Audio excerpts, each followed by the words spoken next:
Assalamu alaikum wa rahmatullahi wa barakatuh, everyone. I hope you're all doing well, inshallah. So today I saw a video advertised on One Message Foundation's channel. It's titled Heated Debate, Unapologetic Dawah, Iranian Ladies versus Shaykh Uthman. So I thought, why not react? So let's go. Questions you have? We're talking to people about Islam, right? It's about our responsibility to convey the message of the Creator to the creation, so you can connect. We don't want any money. We're not trying to make any. All this is profit free, but we want to connect people to their Creator. So do you know much about Islam? Okay. So what do you know about Islam? What does Islam say about women? Sure. I mean, Allah subhanahu wa ta'ala is the creator of men and women. So Allah gave men and women the rights for each one of them, right?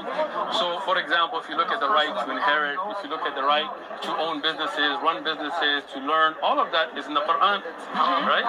But if you mean that, does Allah honor the woman with hijab? Then we say yes, in the Bible, we see it as well, in the Quran. Alhamdulillah, I'm really glad they go straight to the point there, because I think it was very clear that if she knew Islam, then, you know, to go straight into the subject of women in Islam shows that most likely there's going to be stereotypical, you know, ideas there. And when it comes to things like hijab and stuff, we really do have to be unapologetic about it.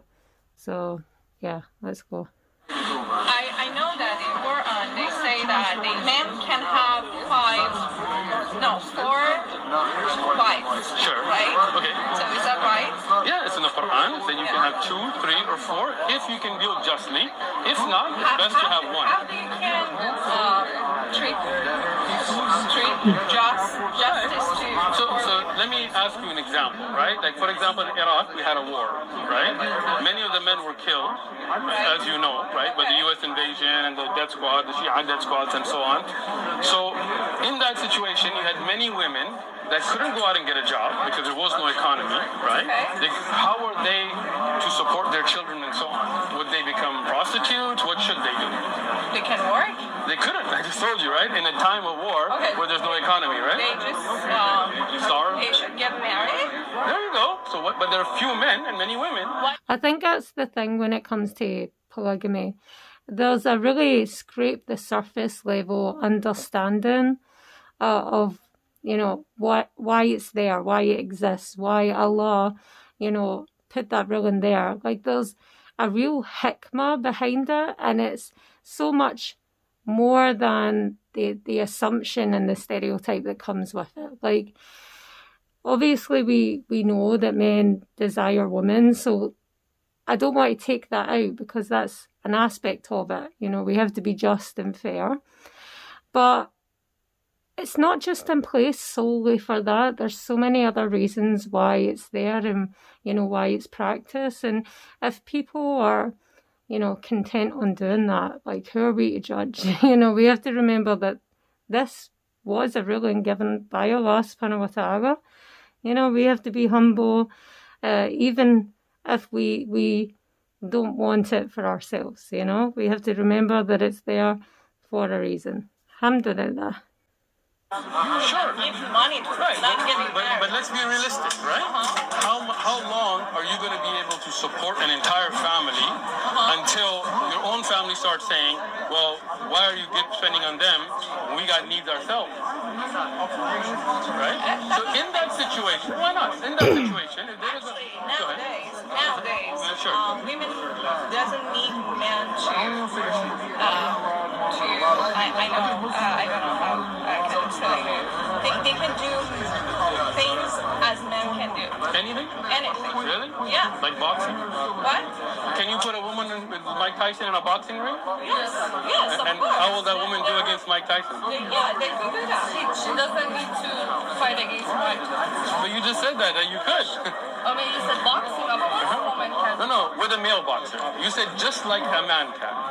Are there differences between men and women? Can a man give birth? They cannot. Okay. I agree. Like you just made my point. Wait, no. But that's my point, that men and women are different. That is. Listen. It's my point. Let me say what's my point. You are saying, can you put a woman boxer, or can a woman box? Of course they can. But they can or cannot? Of course they can. Why not? I'm sorry. Can a woman boxer fight Mike Tyson? Why should she fight? So that's the point that I'm making, that men and women are different. You said a woman can do anything a man can. I would say no. There are things. Let me finish. Okay, can I finish? Yes. I will listen to you. But that's not. I'm going to listen to you. Go ahead. I do respect you giving the point. I mean, I'm here. You know, what is always really clear in these videos is Shaykh Uthman's patience, mashallah, tabarakallah. And that's something that we can really take from the videos. He's always trying to bring it back to the conversation and the points that need to be made. And that's something that we should always be aware of when we're given dawah. You know, because if it becomes too much of a competition, then, you know, it becomes more about winning rather than learning. And, you know, that's not what dawah is about. My understanding is that you want to show an image of Islam that is not being portrayed in the West. Sure. Right? And Islam that, right now what we hear in the news, this is what my understanding is from what you're doing here. I may be wrong, but I'm understanding that in the news we always hear, oh, you know, these terrorists, or like Osama bin Laden is the Muslim, or this guy, or Daesh or ISIS, and these guys, and you guys are trying to say, no, there's another image of Islam, and this is different than. So let me clarify. Okay. Because you're asking what I'm doing, right? So I'm here not to counterbalance the media. That may happen, but I'm here to give the message of the Quran to people that don't know it. Okay? My job is not, I don't really care what people think about me, to be honest with you, right? People are going to have their prejudices. People are going to have their biases. I hope that by communicating, we can get over some of those, but that's their issue, right? My responsibility is to convey the message of the Creator to the creation. There's one truth, right, that Allah revealed to all the prophets, and the last of them being the Prophet Muhammad, peace be upon him. So to convey that is what I'm here for, okay? Now, I do agree with you that the image that we see of many Muslims in the media is wrong, because that's the media. The image of African Americans and Mexican Americans in America and other countries in America is going to be skewed because the media likes hype, right? But what I will not do is compromise the religion of Islam for acceptability, right? What Allah revealed in the Quran, He revealed. He's my creator. I understand it totally. I was asking about women's rights, right? So you told me that it's because, okay, in a situation that economic is fine. Sure. Or not. Okay. In that point that you told me. Sure. Why women can't have 3 husbands? Good question. Good question. So, in that situation, if you have a husband who even during war is able to earn, is able to go out in that situation and earn, why would a woman need a second husband? Like, if you can give me an explanation of when that would be needed, I'm more than happy to listen to it. No, I mean... Exactly. Like, Islam is about practicality. Like, it's a way of life. So everything is there for a reason. The men are the caretakers of women, so they're there to look after them, to provide for them. Like, one woman isn't going to need 2 houses or 2 of everything. It doesn't make sense. It goes against the wisdom of what it's all there for. You know, in Africa, there are tribes where women have more than 1 husband. I don't know any of those. Can you name one? I don't know the name of the tribe, but I can tell you. There are tribes in Africa. What's the village? I don't know the name, but we can say that. Okay. Why did they have more than 1 husband? Exactly. You know, because it's a society where the women are allowed to have more husbands than 1. So I've never... And husbands are not. I'm telling you, I know for a fact that there are. I can look it up. Okay, so let me ask you something. I'm saying this is all a society, like it's a societal thing. Like you would say, okay, Muslim men can do that because they have access. Let me respond, if you like. Yeah. Okay, thank you. So first off, if you have, forget about like the Western society and DNA testing out, let's say in Africa, a tribe, a woman that has 4 husbands, would you know who the father of the child is? Yes, I point. Right. You know that. Good. So they will have kids. Okay. And the entire tribe will take care of the kids because that kid can belong to anyone. Gotcha. So this can actually bring the people together because they are all related. But they all take care of the kids. Let me ask you something. I mean, seriously, did she just say that? Like, that is exactly the problem. First of all, it's a great point that is made that if a woman was to have free husband and then was to fall pregnant and have a baby, it wouldn't be obvious who the dad was. Also, if she's talking about tribes, anyone who knows tribe mentality knows that people don't like to marry outside of their tribes. So if the kids already don't know who their father is, the big problem that lies there is, then how will the kids be able to marry other people from their tribe? Because surely we don't want brothers marrying sisters. You know, again, like, I think as women, you know, we have been conditioned to believe that marriage looks one way.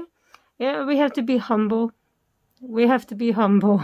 We say this to men all the time. Don't let your ego and pride get in the way of what's right, etc. But in this context, we as women need to do the same. You know, we need to be humble and we can't let our ego and pride get in the way of the truth. Bond between a parent and a child, is it the same as a bond between a neighbor and that child? I don't know. Come on, you do know. You know that you've studied psychology, I'm sure. Hold on. If you don't know, if a man doesn't know if that child is his or the other, he's going to love both the same. That's not true. You know it's not true. Let me ask you this. I'm a father. Let me tell you. I'm a father. Okay. I have children. Do you have children? No. No children? Then you... Thank God, really? When your parents had you, otherwise you wouldn't be here, right? So that's why the people that have kids is why society runs, right? If you had a child, then I could explain this better. But if not, I'm going to try to explain it from a parent perspective. I have a child. My neighbors have children. I love all children. I believe that they're all upon Islam before fitrah and all of that. But my feelings for my biological children are much more than my neighbor's children, even though you accept that. So, when you have a father and a mother, their feelings for their children are not going to be the same as somebody else, even if they love all of them. I love all children. I want all of them to be safe, but I'd give my life for my kids. You understand? So, when you have a woman with 10 husbands, you will not know who's the father. But if you have a husband with 4 wives, do you know who the mother is? Yes. Do you know who the father is? How many wives Yes. do you have? I have 1 wife. And your wife agreed with you Yes. to have 3 more wives?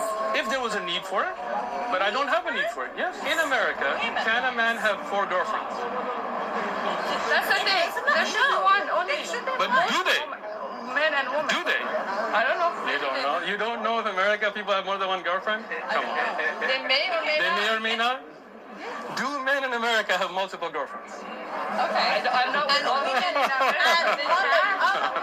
Come on. Look, I'm open to an honest conversation. We're going to be honest. What are we talking about? Okay, let me tell you. Actually, Many girls have many boyfriends. Okay. That doesn't Sure. make any sense. I agree with you that it's wrong, right? So let's go back to that. Would you want to have... It's not Would you? wrong and right. It's kind of depends on them. Okay. And So how do we... Okay, if it's not wrong or right, then why do you have an issue with it? How do we know right from wrong? Sorry? How would we know right from wrong? We don't know. You don't know. No. We do. How? From the Quran. From the Quran? The words of Allah. We're saying that you can have 4 wives and make Yes. justice with all of them. Some of you can. How can you make justice with 4 wives? Let me tell you this. Just give I will tell you. I think this comes down to the measurement. Like when people are asking this question, they're measuring by their own standards. Standards that are shaped with how they're raised, environment they live in, and, you know, the conditioning they've had throughout their life. But when it comes to morality, like, the standards can only be set by God, because when it comes to morality in people, it's always changing. Things that are acceptable nowadays, a lot of them wouldn't be acceptable 30 years ago. I think the problem that this woman in particular is going to have is she's going to keep going back to her own standards. She's not willing to be open-minded and understand the perspective that we are coming from as Muslims. You want me to answer? I know your answer. But if you know my answer, why do you ask? If you ask, let me answer. Okay, All right? Let me answer. You guys will keep skipping over my answer, right? You ask questions, okay? So, I know people, not me, I know people that have multiple wives. And their wives are happy in that situation. And they are just between them in their time, in their love, in their money, in their taking care of the kids. So what's wrong with that situation? The women are happy, and he's happy, and the children are happy. So why women can't have No problem. for I will answer you. husbands? I will tell you, because in the Quran, Allah didn't allow it. Okay, that's the thing. That's the answer. Yes. Just because of that. So then there is no justice. There is justice. So this is why I asked you, how do you know what... Let me ask you. Who will define what justice is? You? Me? Or the Creator? How do you know that it's wrong? Excellent. Now we're asking the right questions. The Quran tells you things the Prophet Muhammad, peace be upon him, could not have known. Right? Okay. Do you agree? No. You know what? Okay, Because go ahead. if you read... This is my understanding. I'm with you. Go ahead. I want to say, I know Islam as much as many other people. You don't. Because, where are you guys from? I'm from Pakistan originally. Peshawar, Afghan. It's an ethnic. So, obviously, I want to say what I think. I think Islam, like Christianity, like Judaism, like Hinduism, like any other religions, as long as they bring people together and create peace and calm, they're all respected. So, a classic case of I think, therefore it must be true.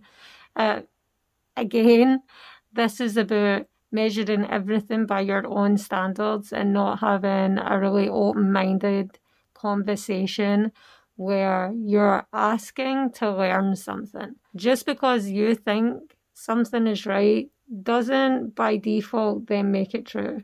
You know, unless you're prepared to bring out the evidences and back up what you're saying with that, you're going to find it really difficult to learn something from a conversation like this. So you guys are saying that this is the only book that is telling it the truth. But there have been billions of people living throughout the history, right? Throughout the history, a portion of them were exposed to Islam, right? So what you are saying... I'm just listening.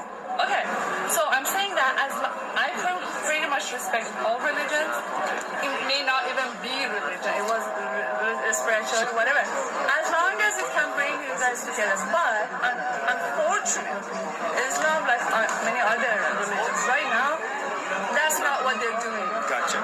Let me respond. Let me ask you. I just listened to her. Can I respond to her first?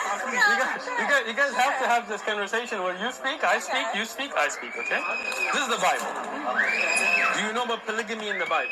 Multiple marriages in the Bible. I have no problem with multiple marriages in Bible or in Quran. What I'm saying is that you believe... You earlier said that wasn't just, though, to have more than one. I'm saying that majority of people who are Muslim think that Quran only, just what you said, came to Prophet Muhammad through God.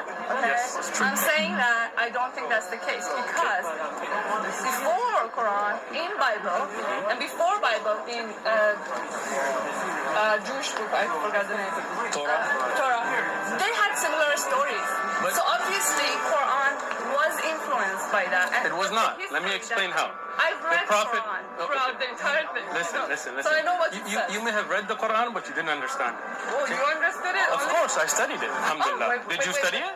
This is it. No, you're not letting me answer a question, right? Okay, hold on. Time out. You studied the Quran? Okay. Tell me, what does one Naziat mean? I'm not going to give you... What does one Naziat mean? I'm telling you. No, I'm just going to ask you a simple question. This is what causes problem. When you think that your understanding of Quran is the right thing and mine is wrong. Let me ask you something. Are you a Muslim? Are you Muslim? Okay, you're not a Muslim. To any religion. Can I talk to her? You guys aren't letting me answer. If you don't let me answer, how can I listen to her the whole time? Let me answer her, then I'll get your question. No, let me answer her first, and then I'll answer yours. How can you ask me something and I haven't finished answering her? So when you said you studied the Quran, let me speak. You guys aren't even letting me speak. Look how I listen to you. Listen, 1 second. I respect this conversation. Thank you. And I'm not Okay, I just want to understand everybody. Listen, I'm not arguing with you. I'm just saying that But the problem is you're not listening to me. I know. You're not letting me speak. And you know you're not letting me speak. I want you said to her that you don't understand the Quran. I do. Let me tell you. Let me explain it. That's true. Wow. Wow. I mean, that's a real display of rudeness. There's clearly a trigger there. You know, maybe it's their fitra. They're hearing the truth, but because they don't want to submit, they're fighting it. You know, they really need to relax. They've asked a lot of questions. They really need to calm down and allow the answers to be said. You know, whatever they choose to do after that is their business, you know. Where did you study the Quran? Not just read it. Why should I tell you? Because we're having a conversation. Listen. When you can I speak? I had a PhD. See, again, you're not letting me speak. What is your PhD in? Let me answer her first, because if we get into 3 conversations, we can't have a conversation. When you have an honest, open conversation, when you flex a PhD, we need to talk about when you said you studied the Quran, right? The issue is, if you pick up and read a book, it's different than studying a book. For example, if I take medical books home and I read them, can I perform surgery? I cannot. Why? Why not? Well, we both know the answer. So let's say the answer. It's just not. It doesn't. Why? No. It's not answer the the same question. thing. It's not Answer the the same question thing. first. You want to answer the question? No. Answer the question, then I'll explain. Listen to me. I'm listening. You said that Quran is from created. Of course. God created, right? So it's for us to learn us, to teach us how to live. So how I'm listening. understand something that is from creator. It's not about the what's saying about another book. Yeah, the medical. Yeah, medical surgery. It does the same thing. It's not the same thing. Should I respond? Yeah, you don't mind? Yeah. Thank you. So, the first thing is, the Quran is a higher level book than medical text. This is the words of Allah. And the Quran, if you had studied it, it tells you that if you don't know... Can I see? You're not letting me finish it, right? Okay. Like, you see this? I listen to you. You cut me off every time. You don't, right? Thank you. Okay? So, the Quran is the words of Allah. And the Quran tells you that if you don't know, ask those who know. Meaning those who study the Quran, who spend their life. No, not the mullahs. Did I say mullahs? No, I'm Again, this is your Irani background coming into play, right? No. Mullah is not even like, we don't even call ulama mullah. Let me tell you. Those, what is your PhD in? Something. Why are you ashamed to discuss what your PhD is? Okay, go ahead. What's your PhD in? I don't have a PhD. So you lied to me? I'm a high school student. So you're lying to me now, or you lied to me earlier? One of them's a lie. Do you have a PhD, yes or no? Of course I do. But you just said you don't. I don't want to answer. Okay, earlier you said you have a PhD, then you said I don't have a PhD. Which one is it? I thought we were having an open conversation here. Just explain to me. I do. I'm trying to explain a point to you, but I need honesty. Hold on. Understanding of this Listen. book is better than mine. I will explain why, right? So the first question is, you said you have a PhD. For my answer, I just want to know, what's your PhD in? What subject?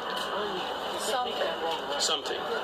You can't be open and honest? Is that okay? Let's say your PhD in science, right? Let me finish. Oh Allah, you don't let me speak. Okay. If you have a PhD, if you don't have time, then what? If you need an answer, then you have to listen. To continuously say throughout the video, you know, I just want to ask you a question, but then to continuously deny him the opportunity to give you the answer, like you're just there to, you know, argue. And that's a real shame. It's a real shame. MashaAllah, tabarakallah for Shaykh Uthman. He's, you know, trying to remain calm and keep bringing it back to the purpose of the conversation. And there's really something that we can learn from that in terms of our dawah. But this is getting a bit out of hand, to be honest with you. I am, if you let me speak. If you let me speak. Can I speak? Speak. Thank you. So, when you have a PhD in a particular subject, I'm going to assume that you know that subject better than me, even if I've read on it. The reason I asked about the medical books is because even if I take those medical books home and read them, you would not allow me to perform surgery because you will say you did not go to the institutions of learning. You didn't go to university, then to med school, you didn't pass those tests. So even if you read the books, you didn't understand them like those that were tested. And that's why I asked you, where did you learn the Quran? And you won't answer. Because your own reading doesn't mean that you've studied it. There's a difference between reading and studying. This is the book of Allah. Let me finish. Let me finish. Let me finish. Let me finish. Let me finish. Let me finish. Everybody, not just You don't have the patience to listen. Okay. This is a book for everybody, but that doesn't mean everybody will be a scholar in it. That because you didn't study it, you didn't take the time. Where should we go? Excellent. You go to the scholars of Islam who spend, not mullahs, shuyukh, ulama, those that have spent, like Shaykh Ibn Baz, Shaykh Ibn Uthaymeen, these great scholars that spend their lifetime studying the language, studying the linguistics, studying how the Quran explains the Quran, how the hadith are authentic from weak. If I ask you any of those questions, you won't know the answer. If I tell you what is the difference between a sahih hadith and a da'if, you won't know the answer. A lot of people don't know the answers to these questions. If you're comfortable with having that limited knowledge, then that's your business. As long as you are still willing to give the people who do have that knowledge their status, and for you to know then as a person with limited knowledge that you can answer every question, that you need to go back to the people of knowledge. Recently I had a conversation about, the tafsir of the Quran. A family member who's non-Muslim, we were talking about Islam and we were talking about the hadith in the Quran. And he got frustrated at the fact that I was saying, to really understand the Quran, you have to go to the tafsir. And he got frustrated with that. He's like, why should I go to another book to understand the book that you say is the truth? And, that's a good question. And maybe I get that a little bit more because my teaching background is language. Like we know as language teachers that you not only teach the language, and you also have to connect the context with it, because not all language is transferable. As non-native speakers, and even some natives, to understand the context, to understand the meaning, we need to go back to the experts. I don't understand why people get so offended by that, or it's difficult for them to understand. Like, if you are honest, this applies to almost any subject. We can't just read a paper on something and then believe that we're experts. To really learn something, that means reading a range of sources, having practical training and all the rest of it. We really need to know ourselves and where we're at. To believe that you, as a non-Muslim, know the same or are at the same level as the sheikh who's speaking in front of you, a sheikh who has studied Islam, who practices Islam and who teaches Islam. Like, for you to think that you're on the same level, if not better, subhanAllah, like, if we're really honest, it's a bit far-fetched. Again, I go back to manners, remaining humble, having a conversation to learn rather than to debate. I'm really questioning why they stopped in the first place if they weren't looking to gain something beneficial from it. It was just competition for them. And that's a real shame. I'm going to stop the video there. To be honest with you, it gets into really offensive, stereotypical and toxic talk. So I'm not really interested in that. But that's kind of my take on it. May Allah bless Shaykh Uthman and the Dawah team at One Message Foundation. I think they're doing great work, and it's always an honour to react to their videos. So may Allah guide us and increase us in our knowledge. Maybe learn from these videos and others like it. Anyway, I'll see you all very soon. Salam. Any mistakes made in this video is a reflection of me and my limitations as a human being, and any good in this video is from Allah subhanahu wa ta'ala, God the Almighty.